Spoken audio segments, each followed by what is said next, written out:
Hi guys, it's Ross, hope you're having a great day. And today I wanted to bring you a video that I've been wanting to make for a long time, and that video is about living in the moment. So basically what I've done is I've came up with sort of a list of about 3 pages of different bits and pieces that I thought I could talk about on living in the moment. So here we go. First thing to really start is just to sort of relax a bit. I mean, often you're sitting around doing bits and pieces, and you're thinking about all the stuff that you need to do, like later in the week, trying to find some time. Just find some time to just sort of be, just to sort of sit down and just relax. Even if it's just like sitting indoors, if it's horrible weather outside, just like watching the rain. In fact, there was snow the other day, and I just it went overnight. It came in the morning, and it was gone within 2 hours. Even on like grassy bits, it was about sort of half an inch thick, like covered everywhere, completely gone within about 2 hours. I just sat here when I woke up, just before I went to have a shower, just sat here and watched the rain, snow, and just relaxed.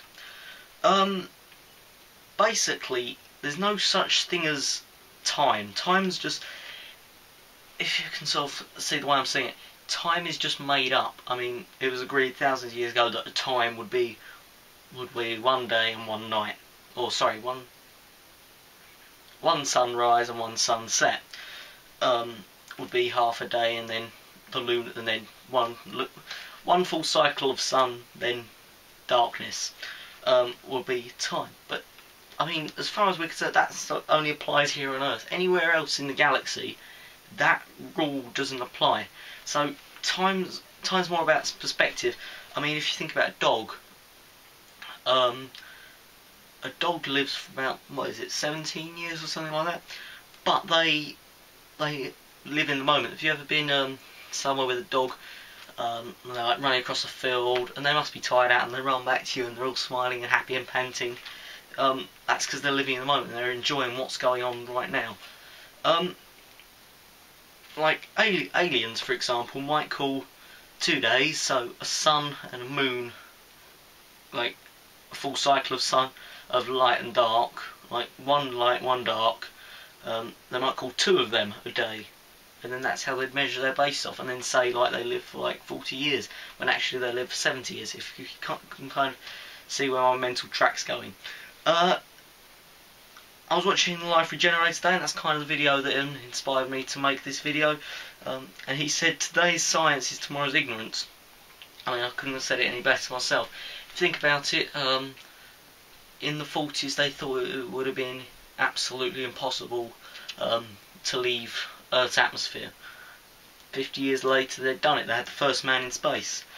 The key to sort of living in the moment is open-mindedness as well. Like I said with the science bit, you've got to sort of be open to all different things. Like, you could pick up like a David Icke book and think he's a bit of a nutter. I mean, I don't think he's all there. But be open-minded, read it and see what you think, and sort of evaluate it compared to other things. Really just sort of take it with a pinch of salt. Another tip is to sort of be spontaneous. I mean, look, I'm wearing shorts today. It's freezing cold and rainy outside. I came home, couldn't see any tracks, couldn't see any jeans around, didn't really want to put any combats on, so I just thought, nice and warm inside, I'll put some shorts on. That is a really, really bad example of spontaneity, but I mean, hopefully you can sort of see my track.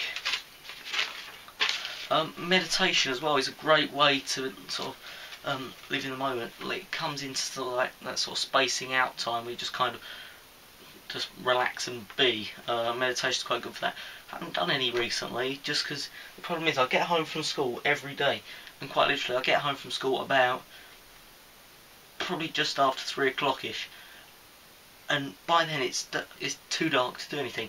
I could go in the garden, I like to chop some wood or do whatever, but it's like 15 minutes. So the problem I have when it's dark is, and I try to meditate, is that I just fall asleep. So but I'm definitely going to try and practice at that. I'm going to try sitting up straight instead of leaning on anything, then it should be harder to sort of fall asleep. The best way to live in the moment really is to sort of just pay attention to things around you. say you're at the top of a mountain and you're like, that's a really bad example. Say out walking through the forest. That's sort of a reasonably normal thing unless you live in the middle of the city. You're just walking out in the middle of the woods or in the middle of the forest or just through like a nice park. Enjoy the things like the wind. The wind is now. Stop thinking about things that are going to happen later on, like if you've got to pay bills or whatever. That's later on, not now. A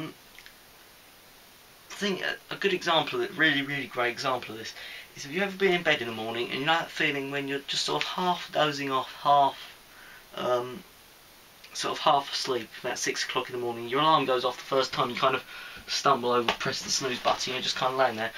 Have you ever sort of, like when you're just sort of lay there and you're just sort of moving your leg across the fabric and it feels really smooth and really nice, it's just kind of relaxing. That's living in the moment. It's sort of experiencing the textures and everything through your 5 senses. Enjoy stuff when you can. I mean, if there's something really good, enjoy that now. Like I said, don't be thinking about something else. Enjoy it now, and even enjoy the stuff that bad. I mean, we're human. It's hard to enjoy bad things, but the good thing about bad things, if that makes sense, is it puts an it emphasises the good bits. So if you've had a really bad day, good example, I like giving examples, is maths. I have an absolutely horrible maths teacher. I can't stand the sight of her. I'm not even going to bother describing it. Anyway, how much I hate her. Anyway, I have a bad lesson with her. I come home. Compared to that maths lesson, everything feels great. That's the kind of thing I'm talking about. Do what you are good now. More sort of on spontaneity type bit. Don't do anything that's dangerous. I mean, if you've got responsibilities and stuff, you can't just like walk off and leave them. But a great way to do this is to do what you want for at least 1 day a week. I mean, if you've ever sort of had like a full packed week, that's not too bad. But when you get into like 2 and 3 full packed weeks where you're like got either at work or you're at school the whole like 5 days, maybe even Saturday, and then during the weekend you've got jobs to do so you can't do anything for yourself, try and do like your own thing just 1 day a week. It's what Rick Van Man calls doing a runner. I really like that phrase.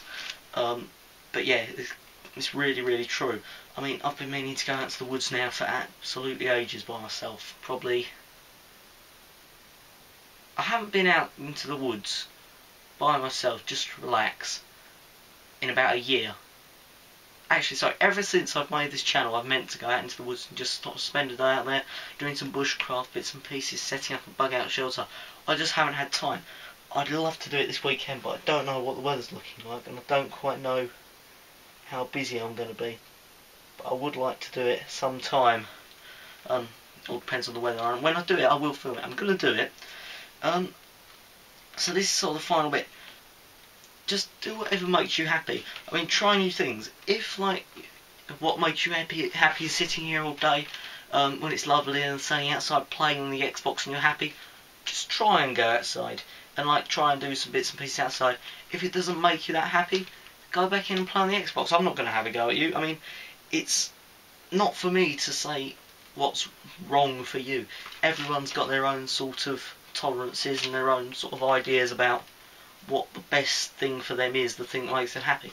So if you like enjoy playing Xbox, like I said, try go outside bits. If you don't enjoy it, come back inside and play the Xbox. Just enjoy yourself. And obviously there's health benefits and stuff being outside, but I'm not going to go into that. And I have finished.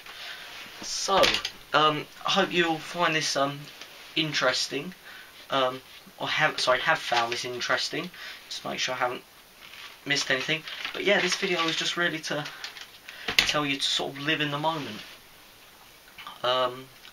Just sort of enjoy it. I mean, even now when I'm speaking to you, you'll probably think about like the video you're going to watch next. You've probably got the mouse hovered over the next video, or you're going to go back up to subscriptions, or you're going to go downstairs and make a drink. Just sort of relax. I mean, you might go to make a drink. I mean, I've done that before. It feels really good. It kind of keeps your power balance. It makes you it makes you feel like you're in charge again. If you've had a really hectic day, don't plan to do it, but I mean, you can like go into the kitchen, make a cup of tea, boiled kettle, put the tea bag thing, kettle boils, and then think, actually I'll have a glass of squash. Take the tea bag back out. All it is a like tiny bit of energy wasted. Doesn't matter. And it'll sort of bring you back up to that level of control of your life if you're having like a really bad day. I know it sounds really stupid, but just try it. So thanks for watching. Hope you enjoyed it. Don't forget to tell your friends and spread my channel. That will be really great. Thanks for watching. I'll see you later. Bye.